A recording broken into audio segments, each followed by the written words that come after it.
ආයුබෝවන් හැම දිනකටම දේශපාලන වශයෙන් ලංකාව ඉතාම තීරණාත්මක තැනකට ඇවිල්ලා තියෙන වෙලාවකයි මම ඕගොල්ලොත් එක්ක මේ විදිහට කතා කරන්නේ. විශේෂයෙන්ම ඉන්ධන ප්‍රශ්නය නිසා මේ මම කතා කරන මොහොත වෙනකොට මුළු රටම අකර්මණ්‍ය වෙලා තියෙනවා.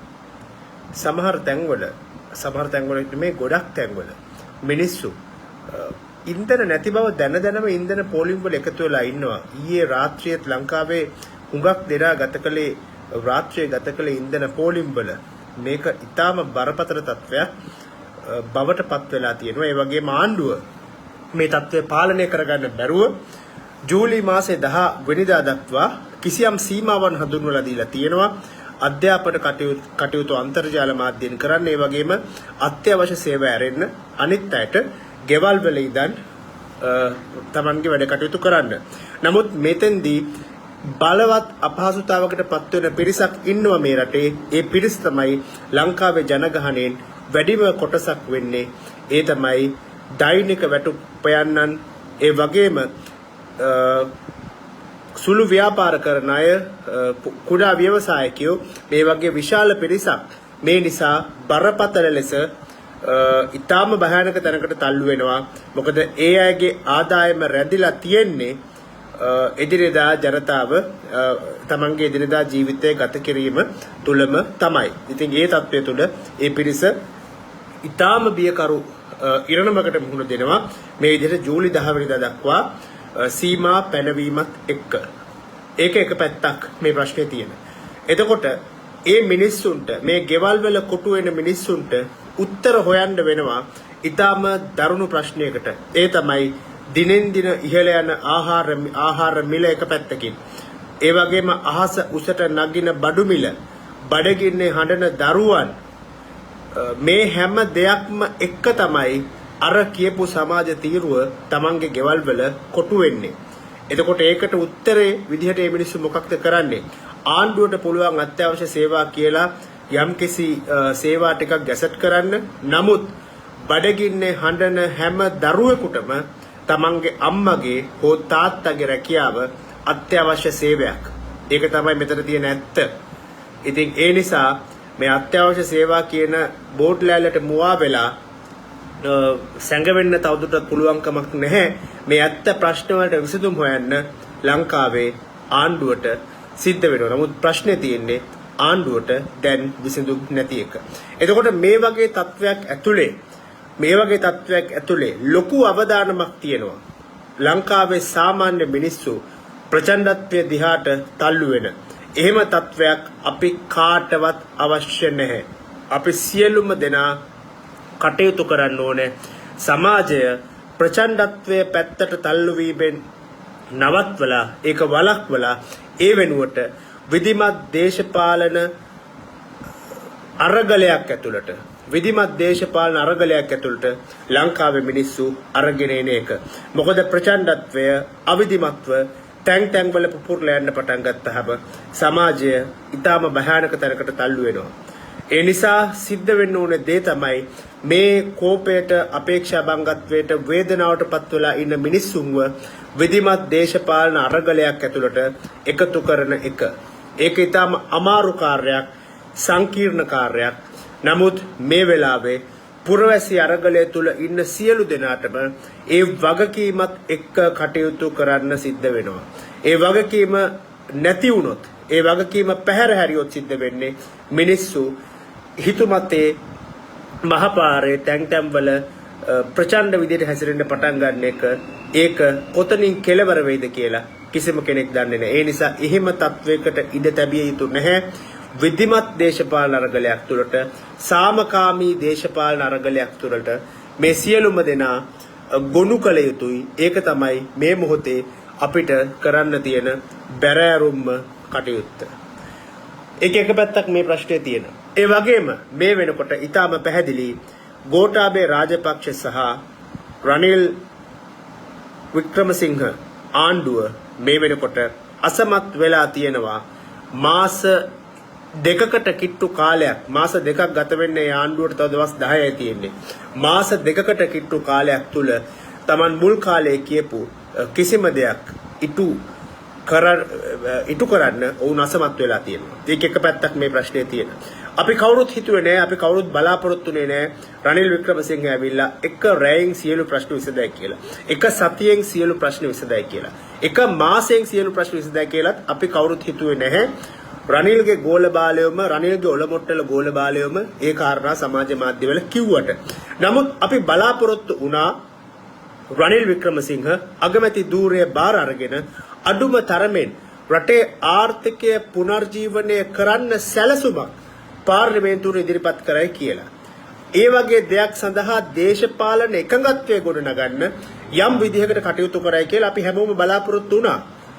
අපි හැමෝම බලාපොරොත්තු වුණා 21 වෙනි සංශෝධනයේ සම්බන්ධයෙන් ඊටම ප්‍රගතිශීලී පියවර රනිල් වික්‍රමසිංහ ගනී කියලා. විධායක ජනාධිපති ක්‍රමය අහෝසි කරන දිශාවට ඔහු ගමන් කරයි කියලා අපි බලාපොරොත්තු වුණා. ඉතින් මේ හැම දෙයක්ම මේ වෙනකොට අපිට තේරෙන මෙరుగుවක් බවට පත් වෙලා තියෙනවා. රනිල් වික්‍රමසිංහ අසමත් බරපතල ලෙස අසමත් වෙමින් පවතිනවා.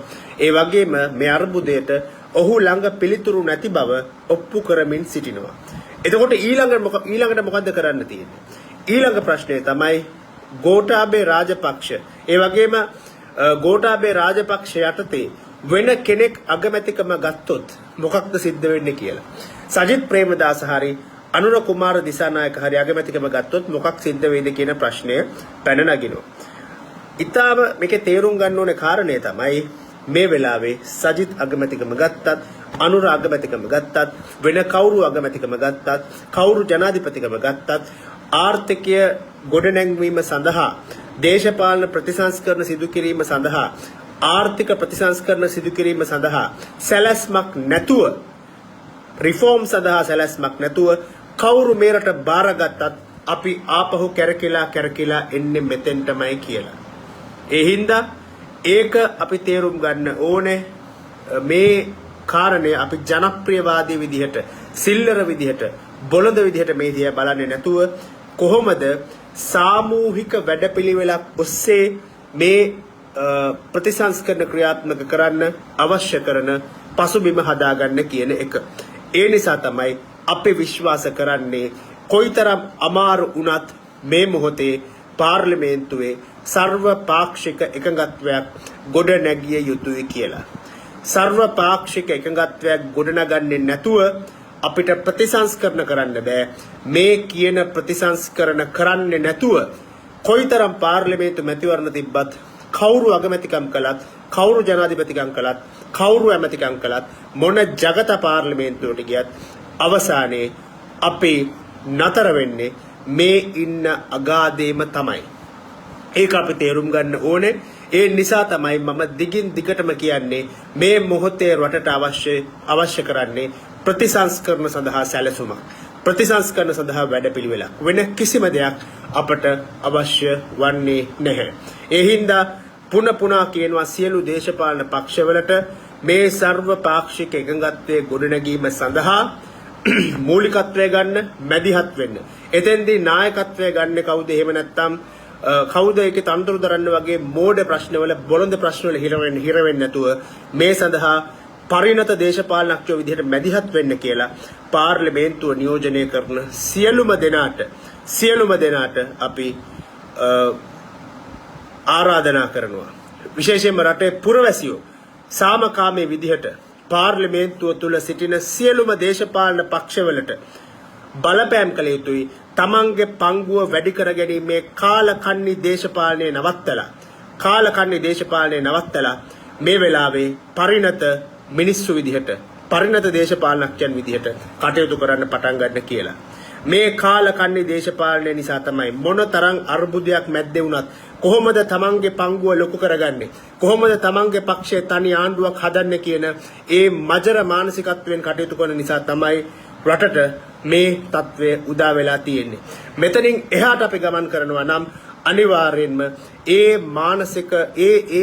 මානසිකත්වයෙන් එළියට පැමිණ වගකීම් යුතු දේශපාලනඥයන් විදිහට, රාජ්‍ය තාන්ත්‍රිකයන් විදිහට කටයුතු කිරීම සඳහා ඔවුන්ට බලපෑම් එල්ල කළ යුතුමයි සාමකාමී රාමුවක් ඇතුලේ. මේකෙන් කියන්නේ කාගේවත් ගෙවල් වලට ගිහිල්ලා කාගේවත් ගෙවල් වට කරලා ගල් ගහන්න ගිනි තියන්න වගේ ත්‍රස්තවාදී වැඩ කරන්න කියලා පුරවැසියෝ විදිහට දේශපාලනඥයට බලපෑම් කරන්න පුළුවන් ඕනෑතරම් මාධ්‍ය මේ ලෝකයේ තියෙනවා. ඒ මාධ්‍ය භාවිතා කරලා ඒ කාරණය කරන්න කියන එක රටේ සියලුම පුරවැසියන්ගෙන් ඉල්ලා සිටිනවා. ඒ හින්දා මේ වෙලාවේ ලනු කන්න එපා. මේ වෙලාවේ මැතිවරණ අවශ්‍යයි, පාර්ලිමේන්තුව විසිරවන්න අවශ්‍යයි, යහවලා ජනාධිපතිකම කරන්න අවශ්‍යයි, අහවලා අගමැති කරන්න අවශ්‍යයි. මේ වගේ ගොන් කතාවල අහුවෙන්නේ නැතුව, මේ කතාවලට අහුවෙන්නේ නැතුව මේ වෙලාවේ පොළඹවන්න ප්‍රතිසංස්කරණ සඳහා ගෝඨාභය ගෙදර යවන්න ඕන නම් ගෝඨාභය ගෙදර යවන එකම ක්‍රමය, ප්‍රායෝගික එකම ක්‍රමය වෙන ක්‍රම තියෙනවා. නමුත් ඒවා ප්‍රායෝගික නැහැ, ඒවා ප්‍රජාතන්ත්‍රවාදී නැහැ. ප්‍රජාතන්ත්‍රවාදී සහ ප්‍රායෝගික රාමුව ඇතුලේ ගෝඨාභය රාජපක්ෂ ගෙදර යවන්න පුළුවන් එකම ක්‍රමය තමයි විධායක ජනාධිපති ධූරය අහෝසි කිරීම. විධායක ජනාධිපති ධූරය අහෝසි කරන්නේ නැතුව මට ඒක කළ හැකි කිසිම මාර්ගයක් මේ වෙලාවේ පේන්නේ නැහැ. දෝෂාභියෝගය කියන එක ව්‍යවස්ථාව ඇතුළේ තිබ්බට ඒක ප්‍රායෝගික මාර්ගයක් නෙවෙයි. ඒ වගේම ගෝඨාභය රාජපක්ෂ ඉල්ලා අස් වෙනවාද නැද්ද කියන එක ගෝඨාභය රාජපක්ෂගේ පුද්ගලික තීරණයක්. තමන්ගේ අභිමතය පරිදි ගන්න තීරණයක්. ඒ හින්දා මේ වෙලාවේ ප්‍රායෝගිකව කරන්න පුළුවන් දේ ගෝඨාභය රාජපක්ෂ කැමති වුණත් නැතත් කරන්න පුළුවන් දේ තමයි පාර්ලිමේන්තුව ඇතුලේ විධායක ජනාධිපති ධූරය අහෝසි කිරීම සඳහා දේශපාලන එකඟත්වයේ ගොඩනැගීම. එහෙමනම් ප්‍රශ්නේ තියෙන්නේ ලංකාවේ දේශපාලනඥයන් ඒ වැඩේට ලෑස්තිද? ඒ වැඩේට ඒක කරන්න ඇත්තටම එකඟ වෙන්න ලංකාවේ දේශපාලනඥයන්ට පුළුවන්ද? තමන්ගේ ජනාධිපති සිහින, තමන්ගේ අගමැති සිහින අතහැරලා දාලා ඒ ප්‍රොජෙක්ට් එකට සම්බන්ධ වෙන්න ඒ හැමෝටම ඌමනාවක් තියනවාද? එහෙම නැත්නම් හැමෝම බලන්නේ තමන්ගේ අතට අගමැතිකම, තමන්ගේ අතට ජනාධිපතිකම නිකන් කල්මරණ එකද? මේ කාරණේ ගැන රටේ මිනිස්සු ඊටම ගැඹුරෙන් හිතන්න ඕනේ. මේ කාරණත් එක්ක මම ඕගොල්ලන්ගේ ප්‍රශ්නවලට උත්තර දෙන්න පටන් ගන්නවා.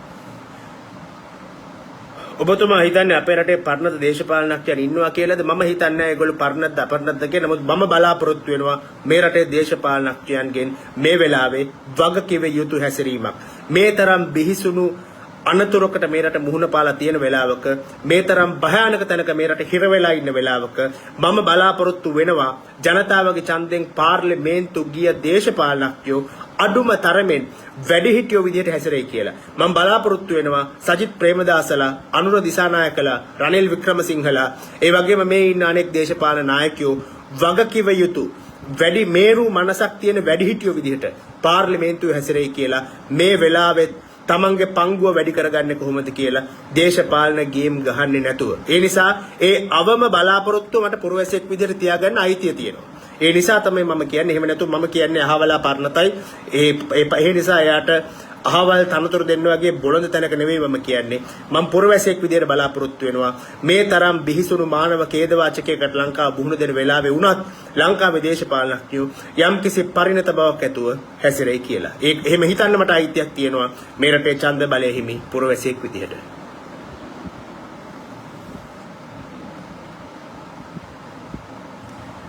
මම කියපු හැම දෙයක්ම ඇත්ත වෙලා තියෙනවා කියලා කියන මම කියපු හැම දෙයක්ම ඇත්ත වීම ගැන මට එහෙම කාලකන්ණි සතුටක් නැහැ. මම ඒ දේවල් කිව්වේ කියපු වෙලාවට ඒ වෙලාවට ක්‍රියාත්මක වෙලා කටයුතු කරන්න. ඒ වෙලාවේ රටේ මිනිස්සුන්ට වගකීමක් තිබ්බා පාරට බහැලා ආණ්ඩුවට කියන්න ජාත්‍යන්තර මූල්‍ය අරමුදලට යන්න කියලා.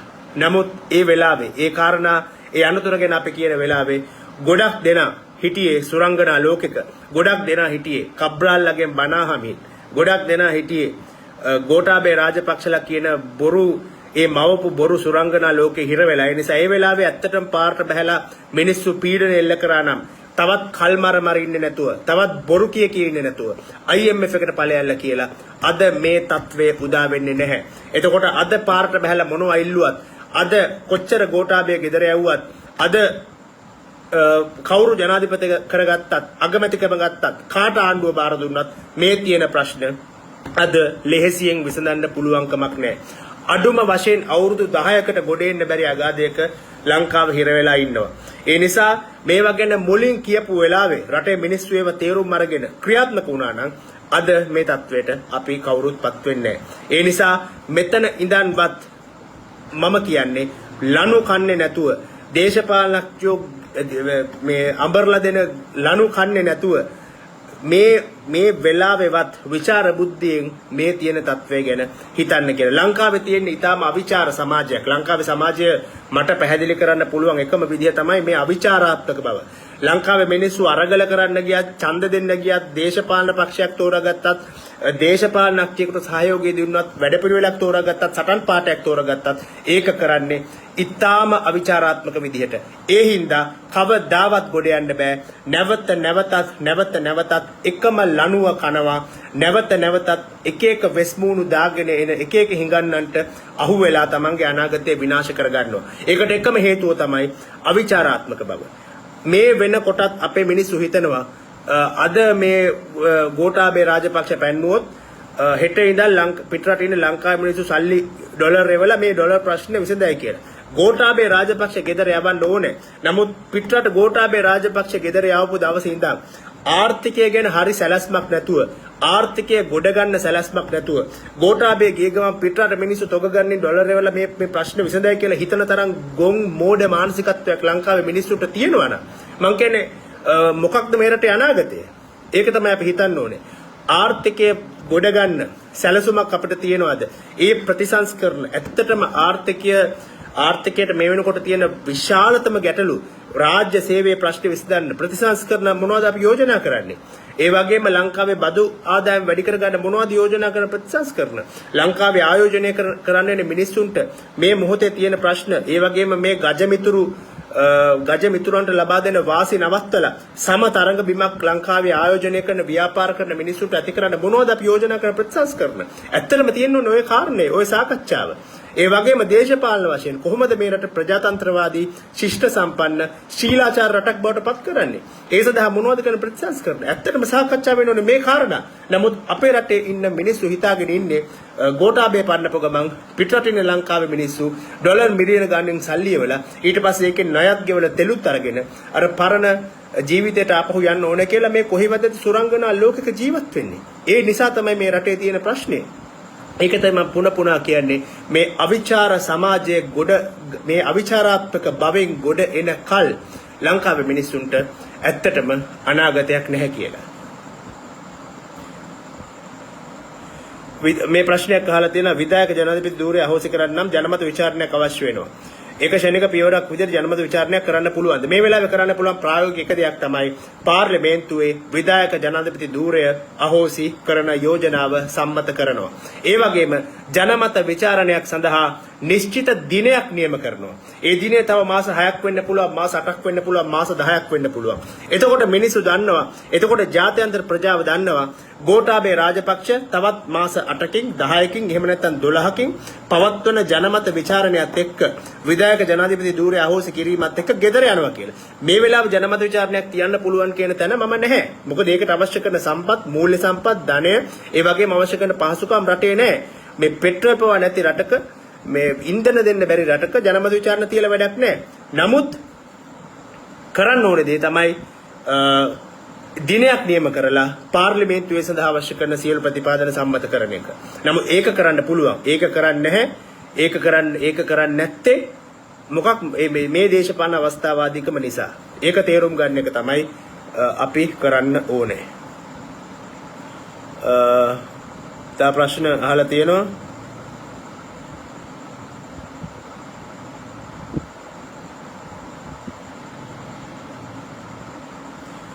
කොහෙද මෙච්චර කාල හිටියේ කියලා එකෙක් අහලා තියෙනවා. සනත් කුමාර කියන ෆේක් account එකකින් කොහෙද මෙච්චර කාල හිටියේ කියලා ඉතින් මම හිතන්නේ ඌට අනිත් අය උත්තර දෙයි මෙතන. නිවැරදි නායකත්වයක් එක්ක පාරට බහැලා මුන් එළවණ එක නෙවෙයිද කරන්න ඕනේ කියලා අහලා තියෙනවා. නිවැරදි නායකත්වයක් එක්ක පාරට බහැලා මුන් එළවණ එක හොඳයි. නමුත් එතනින් එහාට මොකද්ද තියෙන වැඩපිළිවෙල? නිවැරදි නායකත්වයේ තෝරගන්න වැඩපිළිවෙලක් තියෙනවා නම් වැඩපිළිවෙලක් තියෙන කෙනා තමයි නිවැරදි නායකයා වෙන්නේ. එතකොට කාටද ඔය වැඩපිළිවෙල තියෙන්නේ? එහෙනම් වැඩපිළිවෙලක් ගැන ලංකාවේ දේශපාලනයේ මේනකොට සාකච්ඡා වෙනවද? දේශපාලන පක්ෂ සාකච්ඡා කරනවද? මේ කිසි දෙයක් නැහැ. ඒකයි තියෙන ගැටලුව. ඒ නිසා පාරට බහැලා ගෝඨාභය රාජපක්ෂ එළවණ එක නෙමෙයි වැඩේ. නමුත් ඊට පස්සේ වැඩපිළිවෙලක් තියනවාද? මෙරටේ ආර්ථික ප්‍රතිසංස්කරණ කරන්න, දේශපාලන ප්‍රතිසංස්කරණ කරන්න. රනිල් වික්‍රමසිංහ එනකොට ගොඩක් දෙනා හිතුවා එහෙම වැඩපිළිවෙලක් අඩු ගන්න ඒ දිශාවට ගමන් කිරීමක් කරයි කියලා. නමුත් දැන් රනිල් වික්‍රමසිංහ ඔප්පු කරලා තියෙනවා එයා දන්නේ එක තැන කැරකෙන්න විතරයි කියලා. ඉතින් මොකක්ද මෙතනින් එහාට? ඒ නිසා නිවැරදි නායකත්වයක් ගැන හිතනවා නම් කරුණා කරලා වැඩපිළිවෙලක් හදාගන්න කියලා ඔබේ නිවැරදි නායකයාට කියන්න. ඒ වැඩපිළිවෙලක් නැතුව නිකන් අන්ධ විදිහට ඇවිල්ලා අවසානයේ මේ රට පරම්පරා ගානකට ගොඩ යන්න බැරි අගාධයකට හිර කරන්න තමයි සිද්ධ වෙන්නේ. ඒ හින්දා මම පැහැදිලිව ඔබට කියන්නේ නිවැරදි නායකත්වය කියන්නේ වැඩපිළිවෙලක් තියෙන එකට.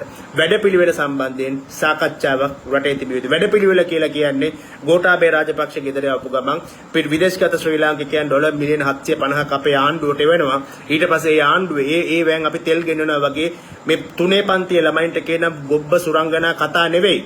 ප්‍රතිසංස්කරණ වැඩපිළිවෙලක් කියන්නේ ඊට වඩා ගැඹුරු ඊට වඩා තර්කානුකූල එකක්. නමුත් මේ කාරණය අපි තේරුම් ගත යුතුයි. එහෙම නැත්තම් සිද්ධ වෙන්නේ ආපහු අපි මේ වලට වැටෙන එක.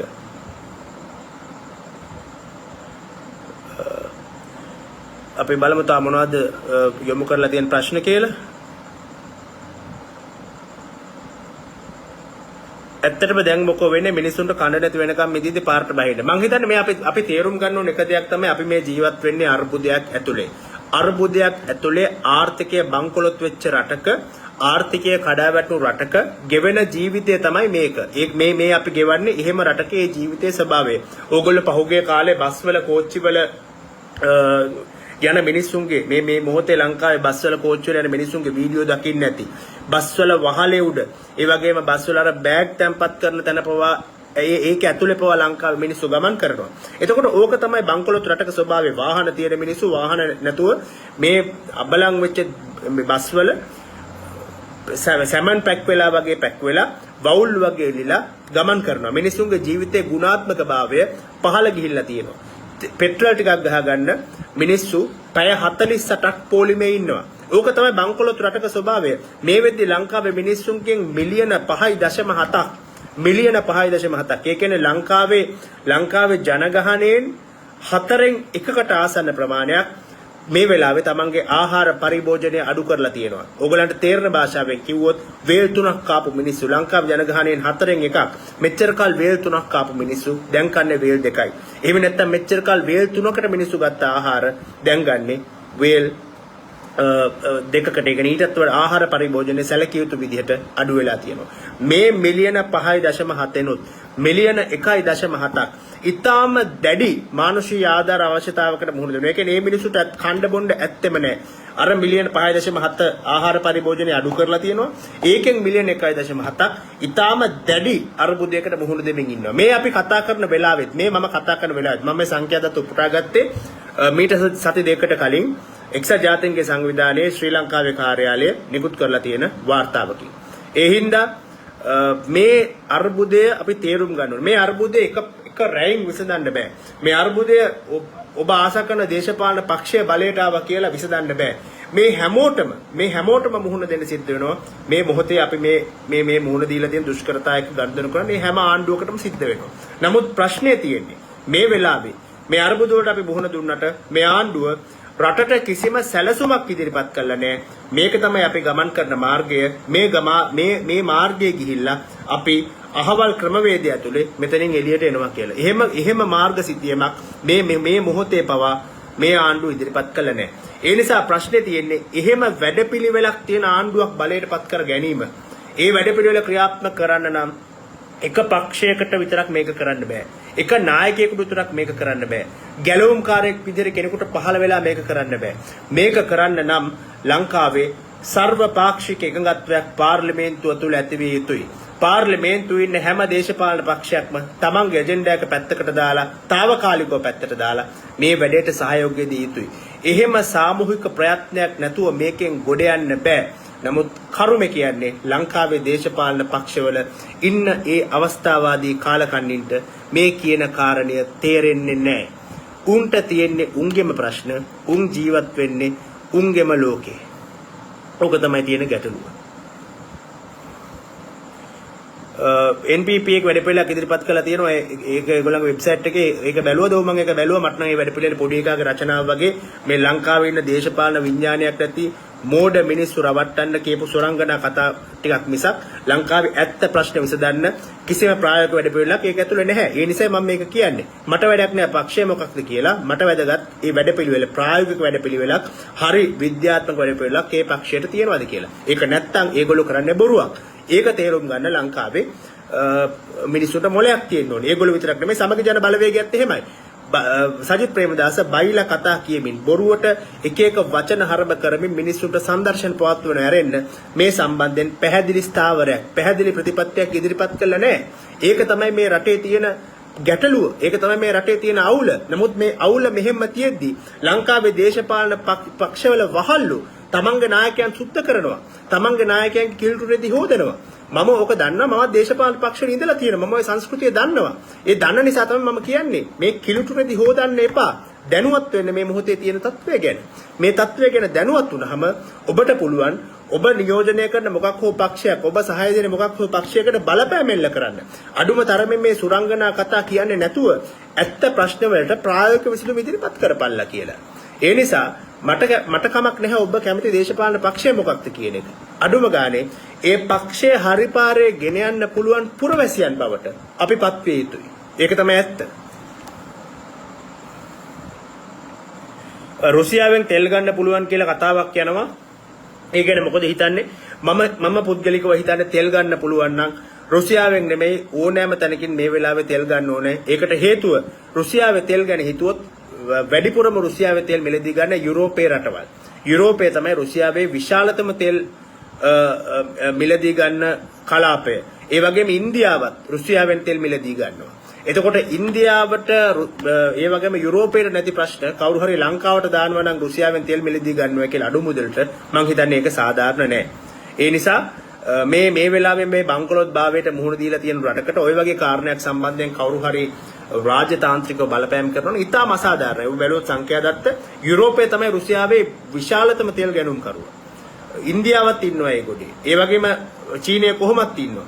එතකොට මේ විශාල රටවල් වලට එක හැන්දකින් බෙදලා මේ වෙලාවේ අමාරු වෙట్లా ඉන්න ලංකාව වගේ රටකට තව හැන්දකින් බෙදනවා කියන්නේ එතන විශාල කුහකකමක් දෙබිඩිකමක් තියෙනවා. ඒ හින්දා රුසියාවෙන් තෙල් ගන්න පුළුවන් නම් මම පුද්ගලිකව විශ්වාස කරන්නේ ඒ සඳහා ආණ්ඩුව කටයුතු කළ යුතුයි. ඒ සඳහා සාකච්ඡා ආරම්භ කළ යුතුයි. මම හිතන්නේ එහෙම සාකච්ඡාවක් මේ වෙනකොට සිද්ධ වෙනවා. මම දැක්කා අද ජනාධිපතිවරයා රුසියානු තානාපති හම්බෙලා තියෙනවා කියලා. ඒ හින්දා රුසියාවෙන් තෙල් ගන්න වැඩේ කරන්න පුළුවන් නම් එක් කළ යුතුයි. මොකද මිනිස්සුන්ට මේ වෙලාවේ එදිනෙදා ජන ජීවිතය පාත්වාගෙන යාම තමයි ප්‍රමුඛතම කාර්යය. ජන ජීවිතය බිඳවට්ටලා ජන ජීවිතය අකර්මණ්‍ය කරලා කිසිම ගමනක් රටකට යන්න බෑ. ඒ කාරණය අපි මතක් කරගත යුතුයි.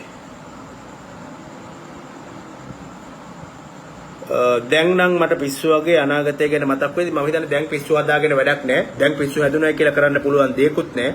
මීට වඩා දරුණු තත්ත්වවලට මුහුණ දීලා රටවල් ගොඩ ආවා. දෙවැනි ලෝක යුද්ධයේ ජපානයට පරමාණු බෝම්බ දෙකක් වැටුණා. දෙවැනි ලෝක යුද්ධයේ හින්දා ජර්මනිය මුළුමනින්ම බිමට සමතලා වුණා. ඒ රටවල් ගොඩ ආවා. ඒ රටේ මිනිස්සු මේ වගේ බහුබූත කිව්වේ නෑ මට පිස්සු වගේ මට කලන්තේ වගේ කියලා. ඒ රටේ මිනිස්සු මහන්සි වෙලා වැඩ කළා. ඒ රටේ මිනිස්සු හරි නායකයෝ පත් කරගත්තා. ඒ රටේ මිනිස්සු ඒ අභියෝග වලට මුහුණ දුන්නා. දුෂ්කර කාල සීමාවන් පහු කළා. නමුත් ඒ රටේ මිනිස්සුන්ට මොලේ තිබ්බා. හරි ප්‍රතිසංස්කරණ කරගෙන, හරි වැඩපිළිවෙලක් එක්ක, හරි නායකයෝ පත් කරගෙන, නිවැරදි දේශපාලන විඥානයක් ඇතුව Tamanගේ ගමන යන්න. ඒතකොට ලංකාවේ මිනිස්සු මේ වෙලාවෙත් කරන්නේ අර පරණ බයිලම ගගහ ආපහු එකම බලේ වැටෙන්න උත්සාහ කරන එක. ඒක තමයි ওই දෙකේ වෙනස. ඒ හින්දා මීට වඩා අමාරු තත්ත්වයන් වලින් ඉතිහාසයේ පුරාම රටවල් ගොඩ ඇවිල්ලා තියෙනවා. ඒක කරලා තියෙනවා මිනිස්සු. ඒ මිනිස්සුම තමයි ඒ දේත් කරලා තියෙන්නේ. නමුත් ප්‍රශ්නේ තියෙන්නේ ඒ සඳහා අවශ්‍ය කරන මානසිකත්වය අපේ රටේ ජනතාවට තියෙනවද කියන එක. අපි හැමදාම පුරුදු වෙලා ඉන්නේ. මොකක් හරි ගැලවි මොකක් හරි විද්‍යාකාරයෙකු පෙන්නන මොකක් හරි මැජික් එකකට අහු වෙලා සුරංගනා ලෝකයක තනි වෙලා මේ එකම වලේ දවල් වැටුණු වලේ රෑ වැටෙනවා. රෑ වැටිච්ච වලේ ආපහු දවල් වැටෙනවා. ඔය සයිකල් එකකින් මිදෙනකම් අපිට අනාගතයක් නැහැ.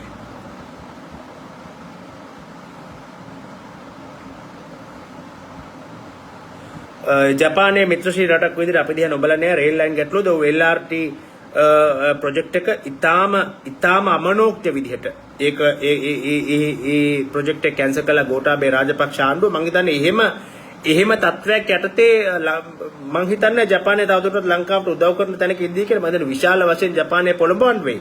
නැවත වතාවක් ලංකාවට උදව් කරන්න. ජපානය කියන්නේ ලංකාවට දීර්ඝ කාලීන උදව් කරපු රටක්. ලංකාවේ තියෙන ගොඩාක් දේවල් රූපවාහිනී සංස්ථාව ඉඳන් ගොඩාක් දේවල් ජපානයෙන් ලැබුණු දේවල් ජයවර්ධනපුර රෝහල මේ වගේ ජපානයෙන් ගොඩාක් දේවල් ලංකාවට ලැබිලා තියෙනවා. නමුත් මේ පාලකයන්ගේ මෝඩ පාලකයන්ගේ උද්දච්චකම හින්දා මේ මෝඩ පාලකයෝ වටේ හිටපු ඒ වගේම තව සෙට් එකක් ඒ වගේම හොරජාවාරම්කාරයෝ දූෂිතේ මෝඩයෝ සෙට් එකක් එකතු වෙලා මේ වගේ ව්‍යාපෘති අවසානයේ මේ රටේ මිනිස්සු මුලා කරලා මේ ව්‍යාපෘති අවලංගු කළා. ඊට පස්සේ ලංකාවේ රාජ්‍යතාන්ත්‍රික සම්බන්ධතාවම් බිඳ වැටුණා. ඒ රටවල් ලංකාව දිහා අවිශ්වාසයෙන් සහ සැකයෙන් බලන්න පුරුදු වුණා. එතකොට මේ වෙනකොට ලංකාව අමාරුවේ වැටලා තියෙන වෙලාවේ කවුරුත් අපේ උදව්වට එන්නේ නැහැ. ඒක තමයි අපිට තියෙන ගැටලුව. රුසියානු හිතයිශී ප්‍රතිපත්තියකට ගියොත් එල්ලෙන බටහිර බලපෑම. මෙතන තියෙන රුසියානු හිතයිශී ප්‍රතිපත්තියකට ගියොත් බටහිර බලපෑම ගැන ප්‍රශ්නේ නෙවෙයි. මේ වෙලාවේ තියෙන ලංකාවේ කේස් එක ලංකාවේ තියෙන යථාර්ථය ලෝකයට ඉදිරිපත් කිරීම. අපි තර්කයක් ගොඩනගන්න ඕනේ. තර්කානුකූලව අපි මේ නැරටිව් එක ගොඩනගන්න ඕනේ. අපේ ආඛ්‍යානය ගොඩනගන්න ඕනේ. මේ මොහොතේ ලංකාව විශේෂයෙන්ම යුරෝපයත් රුසියාවෙන් තෙල් මිලදී ගන්න පසුබිමක් ඇතුළේ. ඉන්දියාවත් රුසියාවෙන් තෙල් මිලදී ගන්න පසුබිමක් ඇතුළේ. ලංකාව රුසියාවෙන් තෙල් මිලදී ගැනීම විශේෂයෙන්ම කොහෙන්වත් රුසියාවෙන් අඩු මිලට හම්බ වෙනවා නම් තෙල් මේ තරම් දරුණු ආර්ථික අර්බුදයකට මුහුණ දෙන රටක් රුසියාවෙන් තෙල් මිලදී ගැනීම සම්බන්ධයෙන් අපේ නැරටිව් එක ලෝකෙට ඉදිරිපත් කිරීම මෙතන කරන්න තියෙනවා. එහෙම නැතුව රුසියාවෙන් තෙල් ගත්තාම අරයා තරහ වෙනවා මෙයා තරහ වෙනවා වගේ බොළඳ තැනක නෙවෙයි ඔය කාරණේ අපි සාකච්ඡා කරගත යුත්තේ. ඊට වඩා ටිකක් සංකීර්ණ තැනක ඉඳන් මේ දිහා අපි ගනුදෙනු කළ යුතුයි. මොකද එහෙම නැත්නම් වෙන්නේ අපිට තෙල් හම්බ වෙන්නෙත් නැහැ. බටහිරින් අපි බලාපොරොත්තු වෙන ආධාර සහ උපකාර ලැබෙන්නෙත් නැහැ. මේක මම පුද්ගලිකව හිතන දේ. ධම්මික පෙරේරා කරන්න යන වැඩේ හොඳද? මම දන්නේ ධම්මික පෙරේරා මොකද්ද කරන්න යන්නේ කියලා. මම දැක්ක කියලා තිබ්බා වෙබ්සයිට් එක එයාගේ සල්ලි හැම මාසෙම මිලියන 50ක් දානවා වගේ මොකද්ද කතාවක් ඒ වගේ තව සුරංගනා කතාවක් කියලා තිබ්බා. ඒ ඇරෙන්න ධම්මික පෙරේරාගේ වැඩ පිළිවෙල මොකද්ද කියලා මම දන්නේ නැහැ. ඒ වගේම තනි පුද්ගලයෝ ගැලවුම්කාරයෝ වගේ ඇවිල්ලා තනි පුද්ගලයෝ මැජික් යෂ්ටිය වනලා මෙරටේ ප්‍රශ්න විසඳන්න පුළුවන් තත්ත්වයක් ලංකාවේ තියෙනවද කියලා මම දන්නේ නැහැ. මම එහෙම එකක් විශ්වාස කරන්නේ නැහැ. මම විශ්වාසය තියන්නේ සාමූහික වැඩපිළිවෙලක් මත පමණයි.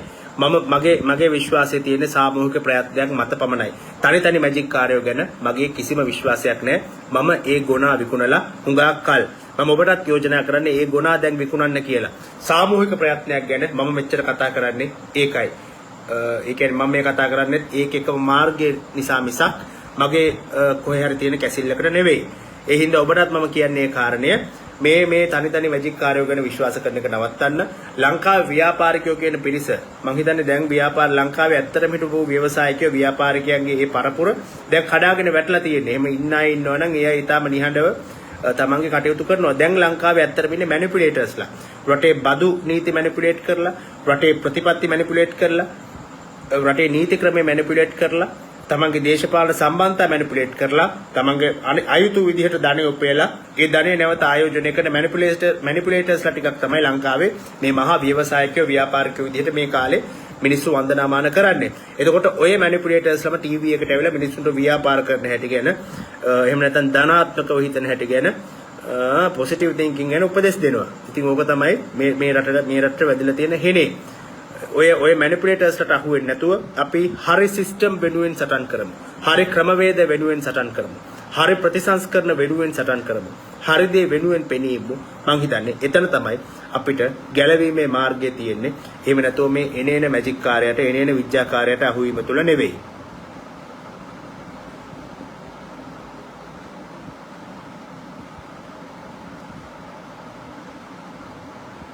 නිවැරදි වැඩපිළිවෙලක් මේ ආණ්ඩුවෙන් බලාපොරොත්තු වෙන්නත් බෑ. සාමූහික ආණ්ඩුවකින් බිහි වෙන්නෙත් නෑ.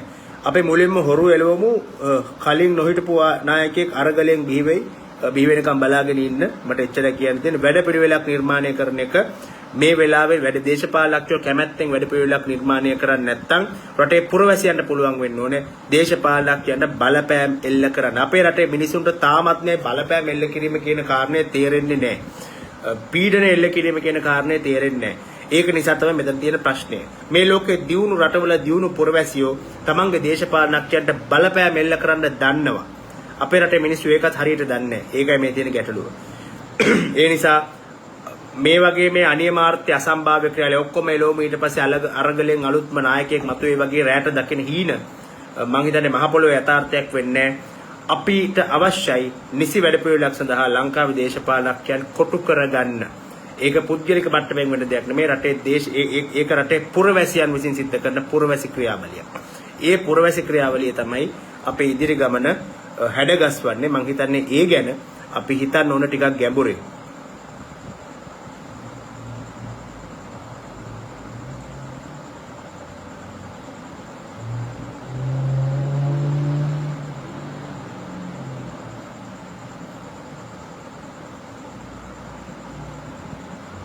ඔබ කියන්නේ ජනාධිපති ක්‍රමය අහෝසි කිරීම මෙයාලා කවදාවත් කරන්නේ නැහැ. මම කියන්නේ එහෙම කවුරුත් කැමැත්තෙන් කරන්නේ නැහැ.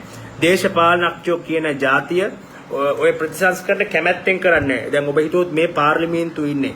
මේ පාර්ලිමේන්තුවේ ඉන්න 25 දෙනෙක් විතර 17 වෙනි සංශෝධනයට දත උස්සලා තියෙනවා. 17 වෙනි සංශෝධනය ඔයගලට මතක ඇති 2001 ස්වාධීන කොමිෂන් සභාව ගෙනල්ලා රටේ පාලනය නිර්දේශ පාලනය රටේ රාජ්‍ය යාන්ත්‍රික නිර්දේශ පාලනීකරණය කරන්න කියලා 17 වෙනි සංශෝධනයේ 2001 ඉදිරිපත් වුණා.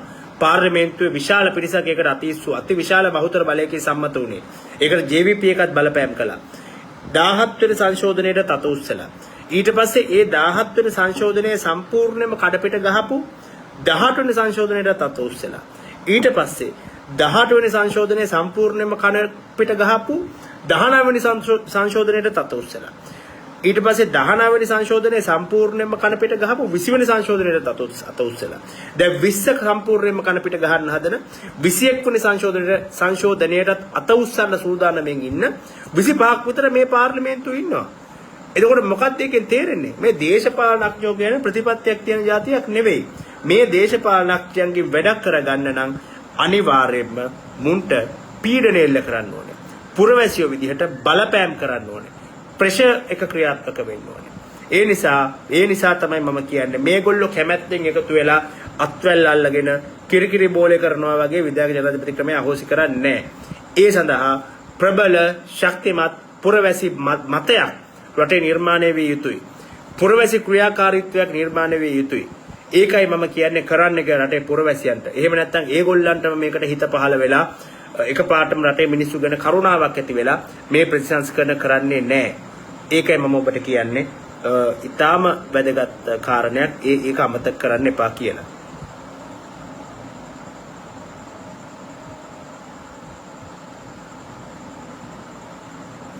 තවදුරටත් පාර්ලිමේන්තුව ගැන විශ්වාසය තියන්න බැරි නිසා ඔබතුමා මූලිකත්වයෙන් තවත් තරුණ නායකයන් සමග අලුත් වැඩපිළිවෙලක් හදන්න පෙරමුණු ගන්නේ නැත්තේයි. අපි ඒ සම්බන්ධයෙන් සාකච්ඡා පවත්වනවා. මම මේ අලුත් පිරිසක් කියන ඒතර නැහැ. මොකද අලුත් පිරිසක් කියලා ගෝඨාභය රාජපක්ෂ කෙනාවෙත් එහෙමනේ. දේශපාලනඥයෙක් ඕන අලුත් එක්කෙනෙක් ඕනයි කිව්වා. මේ රටේ සිස්ටම් චේන්ජ් එකක් කරන්න. අවසාන සිස්ටම් චේන්ජ් එක කෙසේ වෙතත් තියෙන සිස්ටම් එකක් නැති වෙලා දැන් රටේ මිනිස්සුන්ට පාන් කියා ගන්න බැරි තත්ත්වයක්පත් වෙලා තියෙනවා. ආපහු පාරක් අලුත් මූණු ඕනේ පරණ මූණු කවුරුත් මේක එපා කියලා මෝඩ චූන් වෙන්නේ නැතුව මම හිතන්නේ මේ දැනට පාර්ලිමේන්තුව තුල ඉන්න මම හිතන්නේ මේ අර්බුදයේ ගැඹුරු තේරෙන 20ක් 30ක් මිනිස්සු. ඒ වගේම මේ රටට අලුත් වෘත්තීය වේදීන් සුපිලිපන් භාවයක් තියෙන හොඳ ප්‍රතිපත්ති තියෙන හොඳ දැක්මක් තියෙන තරුණ මිනිස්සු තරුණ කියන එකෙන් මම අදහස් කරන්නේ මේ වයසෙන් තරුණ විතරක් නෙවෙයි අදහස් වලින් මතවාද වලින් තරුණ මිනිස්සුත් අවශ්‍යයි. මම හිතන්නේ මේ සියලු දෙනාම එකට එකතු කරන පුළුල් දේශපාලන පෙරමුණක් ලංකාවට අවශ්‍යයි. ඒක ඇතුලේ ප්‍රායෝගික වැඩපිළිවෙලක් තියෙන්න ඕනේ. මේ මොහොතේ තියෙන මේ ඉමීඩියට් ප්‍රශ්න වලින් ලංකාව ගොඩ ගන්න. ඉතින් ඒ සම්බන්ධයෙන් අපි සාකච්ඡා පවත්වනවා.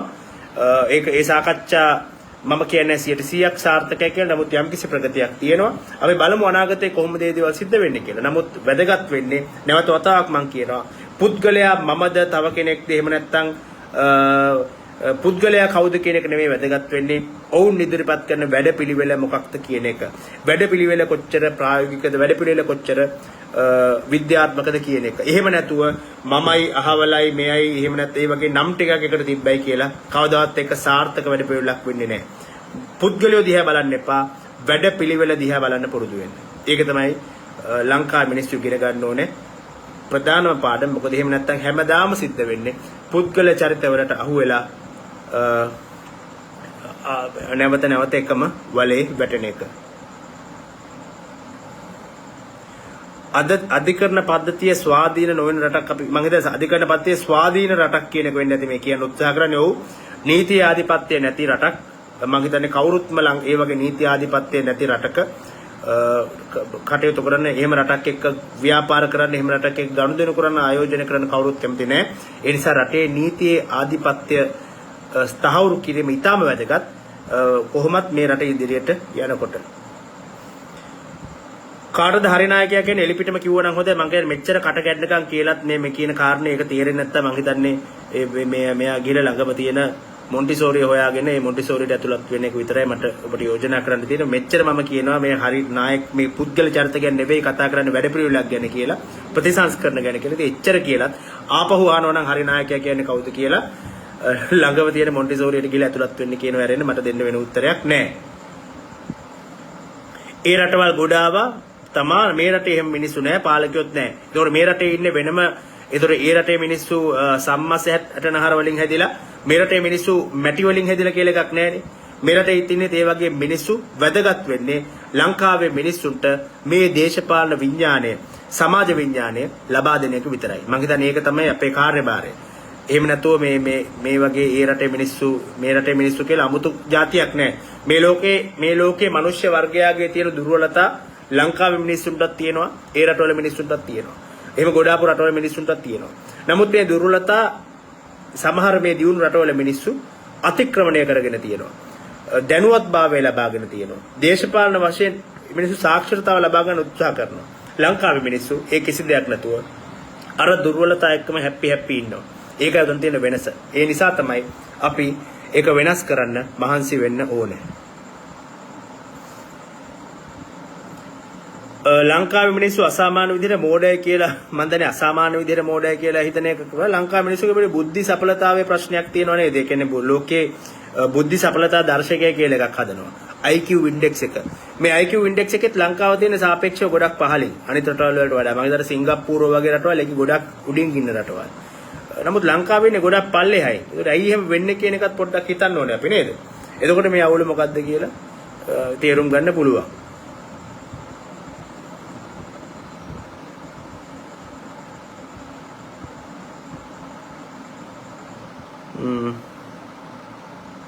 සර්වපාක්ෂික ආණ්ඩුවක් කියන එක වඩාත් ප්‍රායෝගික විසඳුමක් තමයි.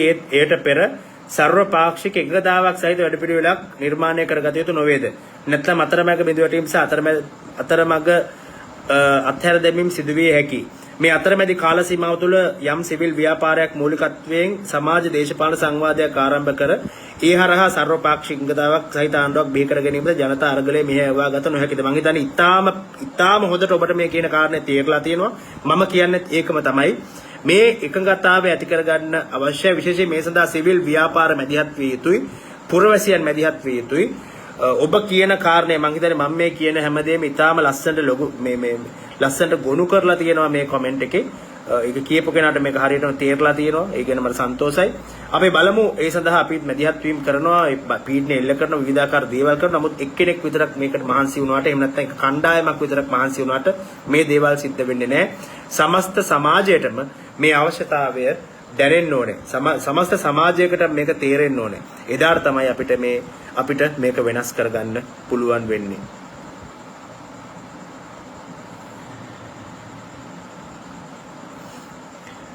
මේ හොරු ගියා නම් ඇත්තටම ප්‍රශ්නේ 140ක් ඉවරයි නේද? මම හිතන්නේ මේ හොරු ගියා කියලා ප්‍රශ්නේ මේ හොරු යා යුතුයි. නමුත් හොරු ගිය පමණින් ප්‍රශ්නේ 140කින් විසඳෙන්නේ නැහැ. මේ වගේම තව හොරු ටිකක් නම් ආපහු වෙන්නේ. දැන් ඔබ දැක්කොත් දැන් මේ ආණ්ඩුවේ හොරු ටික යවලා කවද ගේන්න බලාපොරොත්තු වෙන රාජිත සේනාරත්න, ලක්ෂ්මන් කිරියල්ල, එයාලද ඔබ හිතන්නේ රටේ යහපාලනය ඇති කරයි කියලා රටේ මූල්‍ය ස්ථාවරත්වයේ මූල්‍ය විනය ඇති කරයි කියලා. එතකොට මේ හොරු යවන එක විතරක් නෙමෙයි ප්‍රශ්නේ. හොරකම් කරන්න බැරි සමාජයක් නිර්මාණය කරගන්න එක. හොරකම් කරන්න බැරි සිස්ටම් එකක් නිර්මාණය කරගන්න එක. හොරකම් කරන්න බැරි ක්‍රමවේද හදාගන්න එක. හොරුන්ට පවතින්න බැරි රටක් ගොඩනගා ගන්න එක. ඒකයි ඒ හින්දා එක හොරු ටිකක් යවලා අලුත් හොරු ටිකකට බලය දීපු එක තමයි අපි හැමදාම කරලා තියෙන්නේ. හැමදාම කරලා තියෙන. තාම පාඩමක ඉගෙනගෙන නැහැ අපි. ඒ හින්දා කරුණා කරලා හොරු යවන එක වැදගත්. ඒ වගේම හොරුන්ට පවතින්න බැරි සිස්ටම් එකක් ගොඩනගා ගැනීමත් වැදගත්. ඒ කාරණය අපි තේරුම් ගන්න ඕනේ. එහෙම නැත්නම් අපිට සිද්ධ වෙන්නේ මේ අවුලටම නැවතත් මුහුණ දෙන්න. අපේ රට වැටෙන්නේ නැහැ. අපේ මිනිස්සුන් මන් දන්නේ අපේ රට වැටෙන්නේ නැහැ කියලා තාම කියන්න පුළුවන් නම් එක්කෝ මෙයා මේ වෙන ලෝකයක ජීවත් වෙන කෙනෙක්. එහෙම නැත්නම් මන් දන්නේ පිටසක් වල ජීවත් වෙන කෙනෙක්. අපේ රට දැන් මේ වෙනකොට වැටලා තියෙන්නේ වැටෙන්න පුළුවන් නරකම දැන්ට වැටලා තියෙන්නේ. මෙතනින් එහාට තා වැටෙන්න තැනක් නැහැ. ඉතින්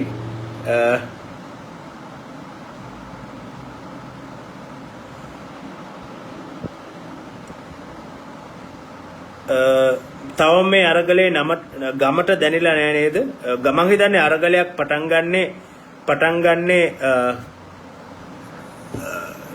නම මේ මොකද්ද අරගලයක් පටන් ගන්නේ නගරයෙන් සාමාන්‍යයෙන් ඕනම දේශපාලන අරගලයක් පරිවර්තනයක් විප්ලවයක් පටන් ගන්නේ නාගරිකව ගොඩක් වෙලාවට. ඉතින් අරගලයක් මම හිතන්නේ නාගරිකව පටන් ගන්න තියෙනවා. මොකද මේ අරගල මේ වෙලාවේ මේ තියෙන ප්‍රශ්නේ බරපතලක වැඩිපුරම දැනෙන්නේ නාගරික මිනිස්සුන්ට. අර්ධ නාගරික මිනිස්සුන්ට. මේව ගමට දැනෙන්නේ ගොඩක් වෙලාවට අන්තිමට මම හිතන්නේ ඒ ගැන කලබල වෙන්න දෙයක් නැහැ. අපි ඇත්තටම කරන්න ඕනේ මේ අරගලයේ තවදුරටත් පවත්වාගෙන යාම සහ මේක පෝෂණය කිරීම ඊට පස්සේ අරගලයේ තුලින්ම අරගලයේ හැඩය නිර්මාණය වෙයි. මේක ගමට ගිහිල්ලා නැහැ කියලා ලොකුවට මම හිතන්නේ ඔබ මේ ගැන කම්පාවක් ඇති කරගත යුතුයි කියලා. මේ වෙලාවේ අවශ්‍ය කරන්නේ පොසිටිව් වචන ටිකක් ඉදිරි තීරණ ගන්න කොහොමද කියලා පොසිටිව් පැහැදිලි කරන්න. මම ඇත්තටම පොසිටිව් නෙගටිව් වගේ දේවල් විශ්වාස කරන්නේ නැහැ. මම විශ්වාස කරන්නේ යථාර්ථයේ පමණයි.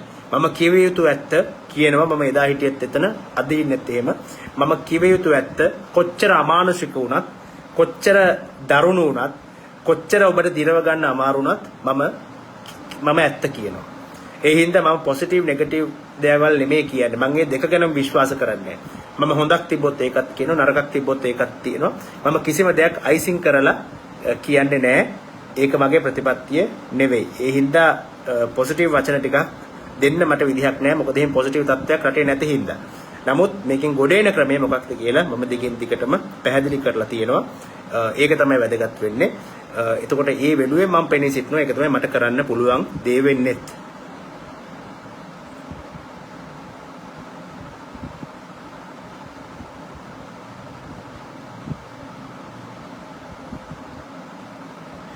අරගලයේ දියාරු වෙනවාද කියන එක මම හිතන්නේ අරගලයේ දියාරු වීමකට වඩා සිද්ධ වෙන්නේ මිනිස්සු අප්‍රේල් 9 වෙනිදා ඉඳන් ඊටත් කලින් ඉඳගෙන මාර්තු 31 වෙනිදා වගේ විතර ඉඳන් ලංකාවේ මිනිස්සු මහපාරේ විරෝධතා දක්වලා තියෙනවා. ඒකෝර දැන් මාස 2-3ක් එක දිගට මිනිස්සු විරෝධතා දක්වලා තියෙනවා. ඒකත් එක්ක මම හිතන්නේ හැමදාම එකම විදිහට විරෝධතා පවතිනවා කියලා. ඒ කියන්නේ අප්‍රේල් 9 තිබ්බ ඒ ගැම්මෙන් මේ නැත්තම් ඒ තිබ්බ තීව්‍රතාවයෙන්ම ජූනි 10 වෙනිදා මිනිස්සු විරෝධතා පවත්වන්නේ නැහැ. නමුත් අර මේකත් අර සුනාමි රැල්ල වගේ ඇති වෙන තත්ත්වයන් එක්ක අඩු වැඩි වීමක් තමයි සිද්ධ වෙන්නේ. බොහෝ වෙලාවට මම හිතනවා මේ මොහොතේ තියෙන ප්‍රශ්නත් එක්ක ඉදිරි කාලයේදී විශාල විරෝධතා රැල්ලක් රටේ ඇති වෙයි කියලා. වැදගත් වෙන්නේ මේ විරෝධතා රැල්ල ප්‍රචණ්ඩත්වයේ පැත්තට තල්ලු වෙන්න නොදී කොහොමද විධිමත් දේශපාලන අරගලයක් තුළ විධිමත් දේශපාලන ප්‍රතිසංස්කරණ වෙනුවෙන් යොදාගන්නේ කියන එක අපි තේරුම් ගන්නේ. ඔබතුමා ළඟ වැඩපිළිවෙලක් තියනවාද මේ රට ගොඩනගෙන? මට තියෙන වැඩපිළිවෙල මොකද මම ජනාධිපති අගමැති වෙන්න නෙමෙයි මේක කරන්නේ. මට තියෙන වැඩපිළිවෙල මම ඉදිරිපත් කරලා තියෙනවා. දැන් අවුරුද්දක් විතර කාලයක් තිස්සේ. මම කියන්නේ මේ එකපාරට මේව බලන්නේ නැතුව පහුගිය අවුරුද්දක් විතර තිස්සේ මම යෝජනා කරලා තියෙන්නේ මොනවද කියලා. ඒ ලිපි කියවලා වීඩියෝ බලලා ලිපි තියෙනවා 100 300ක් 400ක් වීඩියෝත් තියෙනවා එහා සමාන ප්‍රමාණයක්. ඒව පොඩ්ඩක් බලන්න. ඒවැයි වැඩපිළිවෙල තියෙනවා. මම හිතන්නේ එක පාරෙන් මේක කරන්න බෑ. පොඩ්ඩක් ඒකට මහන්සි වෙලා පොඩ්ඩක් ඒක අධ්‍යයනය කරලා එතකොට මේ වැඩ පිළිවෙල මොකක්ද කියලා හොයාගන්න පුළුවන්. මම දිගින් දිගට මම කතා කරලා තියෙන්නේ මේ වැඩ පිළිවෙල ගැන තමයි. ප්‍රශ්නේ තියෙන්නේ මේ වැඩ පිළිවෙල ක්‍රියාත්මක කරන්න ලංකාවේ දේශපාලන පක්ෂවල මිනිස්සු මහන්සි වෙන්නේ නැති එක. ඉතින් ඒකට එක මගේ වැරද්දක් නෙවෙයි. බලන්න ඒක මොකද කරන්න පුළුවන් කියලා. එහෙම තත්වයක ඇති කරගන්න පුරවැසියෝ විදිහට ඔබටත් මහන්සි වෙන්න යුතුකමක් තියෙනවා. මම ඊට මේ ප්‍රශ්න උත්තර දීලා තියෙනවා.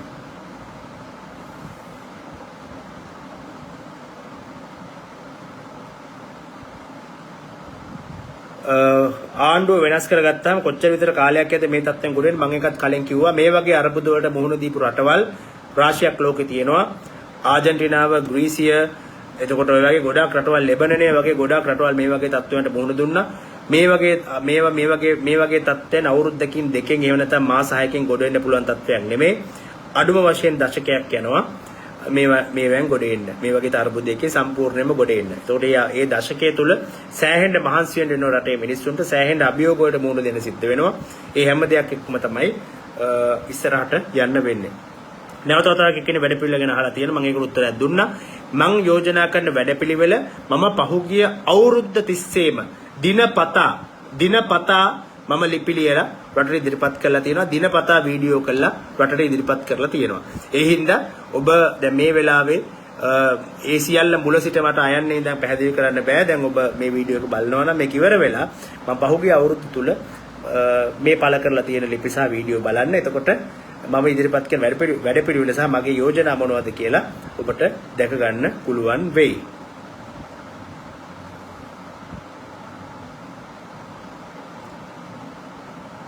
මගේ වැඩපිළිවෙල ආන හැමෝටම මේ උත්තරේ දීලා තියෙන්නේ. මේක මේ විනාඩියකින් දෙකකින් පැහැදිලි කරන්න පුළුවන් දෙයක් නෙමෙයි. අවුරුද්දක් විතර තිස්සේ ගොඩනගපු දෙයක්, ගොඩනගපු කතිකාවක්. මට තේරුම් ගන්න පුළුවන් සමහර අය අලුතෙන් වෙන්න පුළුවන් මේකට සම්බන්ධ වෙන්න. ඒතකොට අලුතෙන් සම්බන්ධ වෙන අයට මම කියන්නේ මේ අවුරුද්දක් තිස්සේ අපි කරලා කියන දේවල් ලියලා තියෙන දේවල් බලන්න. එතකොට ඒ කාර්යය පැහැදිලි වෙයි. සර්වපාක්ෂික ආණ්ඩුවක් හදන්න SLPP එක ඉඩ දෙන්නේ නැති බව පේනවා. කොහොමද පුරවැසියෝ මේකට බලපෑම් කරන්නේ? මර්ධනය මැඩගෙන යන්නේ කොහොමද? පුරවැසියන්ට මේක මැඩගෙන යන්න පුළුවන් එකම ක්‍රමය තමයි සාමකාමීව අරගලය ක්‍රියාත්මක කිරීම. එතකොට අරගලය කියලා කියන්නේ ගෝල් ෆේස් එකේ ඉස්සරහා විරෝධතා දැක්වීම විතරක් නෙවෙයි. ඒකත් අරගලයේ කොටසක්. ඒක විතරක් නෙවෙයි. ලංකාවේ මිනිස්සුන්ට සමාජ මාධ්‍ය අවකාශය තුල වේවා, පෙට්‍රල් පෝලිම් තමන් ඉන්න පෙට්‍රල් පෝලිම් තුල වේවා, තමන්ගේ ගම්වල වේවා, නගරවල වේවා, තමන් ඉන්න ඕනෑම තැනක ඉඳන් දේශපාලනඥයන්ට ඒ බලපෑම එල්ල කරන්න පුළුවන් රෙසිස්ටන්ස් ප්‍රතිරෝධය හරහා. එතකොට ලෝකයේ විවිධාකාරයෙන් මේ වගේ බලපෑම් එල්ල කරලා තියෙනවා පුරවැසියෝ. SLPP එක කියන්නේ පොදුජන පෙරමුණ කියන්නේත් මේ බලපෑම් මැඩගෙන එහෙම නැගී සිටින තරම් ඒ තරම් විශාල දේශපාලන ව්‍යාපාරයක් නෙවෙයි. මොකද ඊට වඩා ලොක්කෝ ජනතා බලපෑම් ඉදිරියේ දන ගහලා තියෙනවා. ඒ හින්දා පුරවැසියන් තියෙන එකම දේ තමයි රටේ නීතිය කඩන්නේ නැතුව, සාමය කඩන්නේ නැතුව, පොදු දේපල විනාශ කරන්නේ නැතුව විරෝධය දැක්විය හැකි ක්‍රම ඕනෑ තරම් තියෙනවා. මේ ක්‍රම ඔස්සේ විරෝධය දැක්විය යුතුයි. විශේෂයෙන්ම කවුරු හරි කෙනෙක් මේ වගේ සර්වපාක්ෂිකත්වයකට බාධා කරනවා නම් ඒක ඒ නිශ්චිත කාරණේ සම්බන්ධයෙන් දැඩි බලපෑමක් ඒ පක්ෂයට එල්ල විය යුතුයි. මම යෝජනා කරන්නේ ඒකයි. එතකොට ඒ බලපෑම ඉදිරියේ දන ගහන්න දේශපාලන පක්ෂවලට සිද්ධ වෙනවා. ඔබ දන්නවා පුරවැසි අරගලය නිසා මොනතරම් මේ පුරවැසි අරගලයේ හින්දා අපි ගෝඨාභය අයින් උන් නැති එක පැත්තකින් තිබ්බොත් පුරවැසි අරගලය නිසා රටේ ඇමතිලා මහින්ද රාජපක්ෂට ගෙදර යන්න උනා. නාමල් රාජපක්ෂලට එහෙම නැත්නම් මේ තියෙන මේ රාජපක්ෂ පවුලේ 60 මාරක් ඇමතිකම් දරුවෝ හැමෝටම ඇමතිකම් දාලා යන්න උනා. මහා බැංකුව අධිපති පුරවැසි අරගලේ නොතිබ්බනම් මේ වෙනකොටත් අර කබ්‍රාල් තාම සුරංගනා කතා කිය ලංකාවේ මිනිස්සු රවට්ටනවා. ඉතින් මේ හැම දේවල් මේ ගොඩක් දේවල් වෙනස් වුණා. නමුත් තාමත් පාර්ලිමේන්තුවේ පාලන බලය තියෙන පොහොට්ටුවට ඒ වගේම ගෝඨාභය රාජපක්ෂ තාම ජනාධිපතිකම ඉන්නවා. ඒ ඇත්ත. ඒව තාම ජයග්‍රහණය කරන්න තියෙන දේවල්. නමුත් පුරවැසි අරගලය නිසා ලංකාවේ දේශපාලනයට විශාල බලපෑමක් එල්ල වුණා. ඒ හින්දා මේ මිනිස්සුන්ගේ බලපෑම් කිරීමේ හැකියාව ගැන අව탁සේරුවක් තියාගන්න එපා. ඒක ඊටාම ප්‍රබල මෙවලමක්. වැදගත් වෙන්නේ ඒක හරි විදිහට පාවිච්චි කිරීම පමණයි. මේ නීතියෙන් එහෙම නැත්නම් නීතිය කඩන්න පටන් ගත්තොත්, අරගලේ නාමයෙන් කවුරු හරි රටේ නීතිය කඩන්න පටන් ගත්තොත්, ප්‍රචණ්ඩ වෙන්න පටන් ගත්තොත්, ඒක පාලකයන්ට ලොකු අවස්ථාවක් වෙනවා අරගලේ මර්ධනය කරන්න මිලිටරි බලය යොදවලා. ඒ හින්දා එතෙන්ට යන්නේ නැතුව ඊටාමත්ම වැදගත් මේ රටේ නීතිය සහ මේ ව්‍යවස්ථාවේ රාමුව කඩන්න නැතුව මේ රටේ මූලික තමන්ගේ මූලික අයිතිවාසිකම් අභ්‍යාස කරන එක.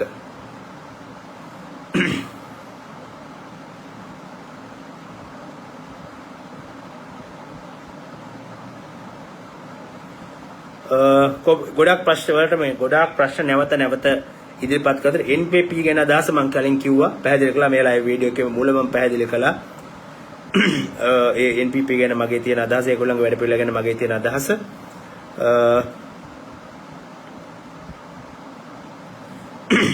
IMF එකෙන් හෝ ද්විපාර්ශ්වික විශාල ණයක් ලැබුණොත් කොහොමද ඒ කළමනාකරණය කරගන්නේ කියලා අහනවා ණයක් හරි IMF එකකින් උදව් හෝ වෙනත් රටකින් උදව් ලැබෙන්න නම් ඒ මිනිස්සුන්ට පිළිගන්න පුළුවන් වැඩපිළිවෙලක් අපි ඉදිරිපත් කරලා තියෙන්න ඕනේ.